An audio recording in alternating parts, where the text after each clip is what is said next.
नमस्कार, सत्यहिंदी.com में आपका स्वागत है। एक नजर अब तक की सुर्खियों पर।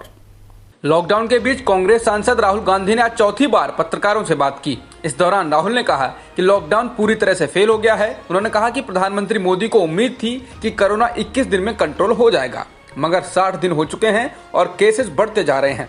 भारत उन देशों में है जहां कोरोना सबसे तेजी से फैल रहा है। उन्होंने कहा कि हिंदुस्तान पहला देश है जो बीमारी के बढ़ते वक्त लॉकडाउन खत्म कर रहा है। राहुल गांधी ने कहा कि लॉकडाउन के 4 स्टेज फेल हो चुके हैं। ऐसे में मैं सरकार से पूछना चाहता हूं कि आगे के लिए उसकी क्या रणनीति है, मजदूरों के लिए क्या व्यवस्था है, एमएसएमईज को कैसे खड़ा करेंगे। सरकार कहती है कि जीडीपी का 10% पैकेज के रूप में दिया है, मगर असल में 1% ही मिला है।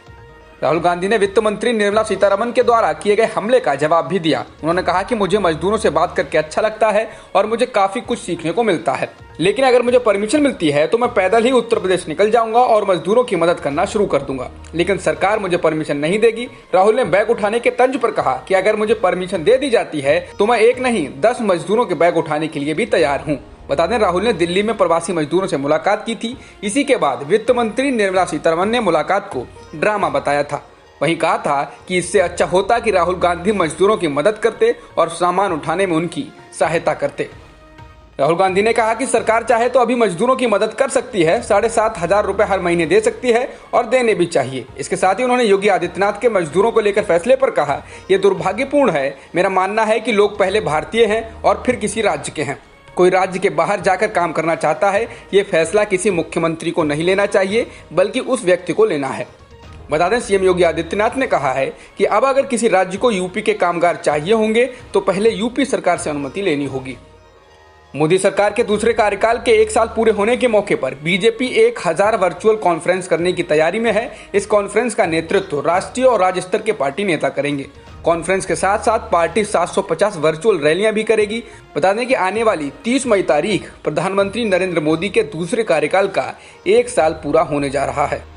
महाराष्ट्र में कोरोना के बढ़ते मामलों के बीच शरद पवार और मुख्यमंत्री उद्धव ठाकरे ने मुलाकात की। पिछले काफी समय से ऐसी खबरें आ रही थीं कि दोनों नेताओं के बीच कोरोना से पनपे हालात और लॉकडाउन से निकलने की स्थिति पर विवाद था। हालांकि शिवसेना के नेता संजय राउत ने मुलाकात की पुष्टि करते हुए कहा कि सरकार की स्थिरता को लेकर चिंता करने की कोई जरूरत नहीं है। अगर कोई भी सरकार की स्थिरता को लेकर खबरें फैला रहा है तो ये उनके पेट का दर्द है। सरकार मजबूत है, कोई चिंता की बात नहीं है। भारत में बीते 24 घंटों में कोरोना वायरस के 6,535 नए मामले सामने आए हैं और 146 लोगों की मौत हुई है, जिसके बाद कुल संक्रमित होने वालों का आंकड़ा बढ़कर 1,45,380 हो गया है, जिसमें 80,722 एक्टिव केस हैं और 60,490 लोग ठीक हो चुके हैं। इसके अलावा कुल 4,167 मौतें हुई हैं।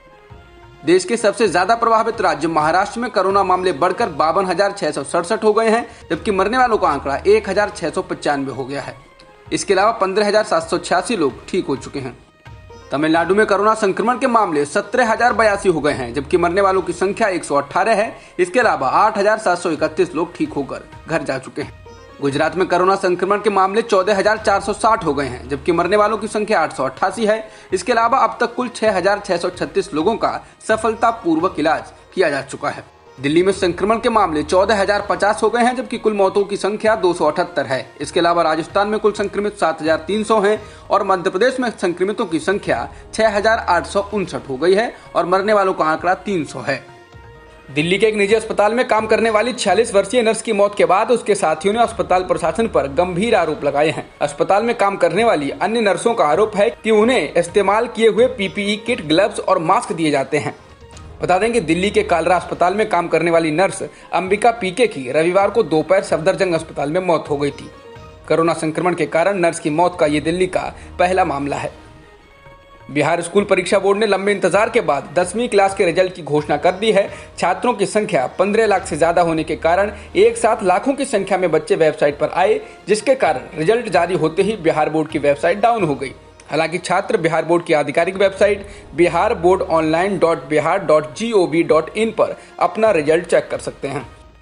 उबर इंडिया ने मंगलवार को ऐलान किया है वह देश में अपने 600 कर्मचारियों को नौकरी से हटाएगा, जिसमें कस्टमर और driver support, business development, legal, finance, policy और मार्केटिंग वर्टिकल से जुड़े लोग अब तक काम कर रहे थे।